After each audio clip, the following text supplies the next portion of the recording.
But Nicky keeps his eyes fixed firmly on the dusty ground. "Luke," she says sharply as he turns to go. "I'm counting on you to watch out for the others, all right?" He gives her a look, closed and unreadable. And there it is again. The feeling she's had lately that he's holding himself back from blurting something out and confronting her. "All right?" she says again. He shrugs, then turns away. She watches him catching up with the others, overtaking them, his shoulders set with a grim determination, moving towards the shady banks with a purposeful air, while the others lope along in his wake. How different they are, her two sons. Where one is bold and enlivened with a kind of animal energy, the other hangs back, dreamy and shy. Sally finds it hard sometimes to negotiate the role of parent to two such different children.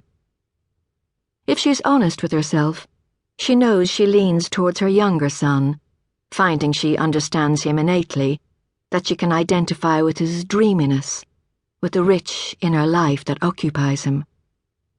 Her older son remains a mystery, an enigma, even though he lives his life so openly, almost aggressively, with an energy that sometimes baffles her. A wave of feeling takes her as she watches them until they reach the trees and disappear into the shadows. Her two sons, her beautiful boys. The sun is too bright and the stifling heat makes it impossible to linger in the middle of the field. She can feel her body becoming desiccated, like the baked earth around her. Besides, there are things to be done before the others return. She gets to her feet and moves back towards the camp, leaving her book and the tarpaulin behind her. She will get them later when Ken and Helen return with another driver. The tents have been collapsed already, but the job of folding and packing them away was abandoned when Mackenzie came back and they discovered he was drunk. God, what a scene. Sally doesn't even want to think about it. She stops by the white van to check on him before she tackles the tents.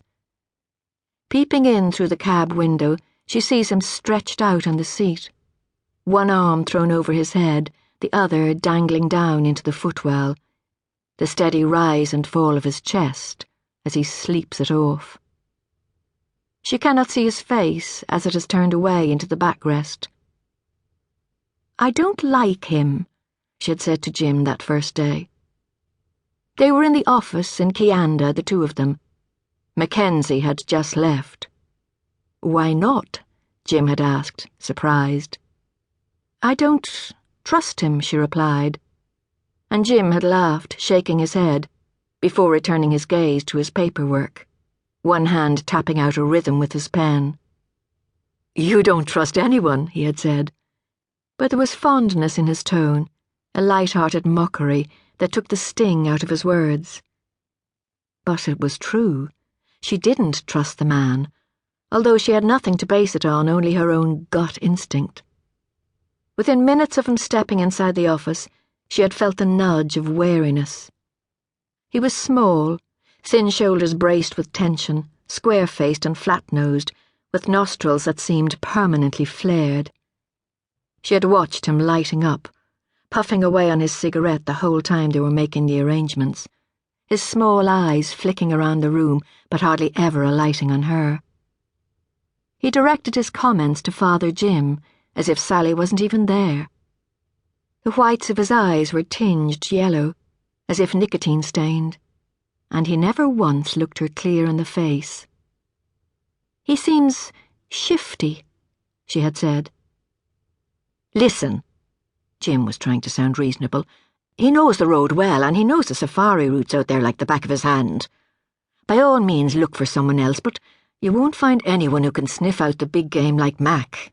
Believe me." She had gone along with it. So, when they had woken on the last day of their 3-day safari to find their driver missing, it had been, in a way, her fault. It was mid-morning by the time the white van came skidding up the track, coughing up dust around it as it drew to an unsteady halt.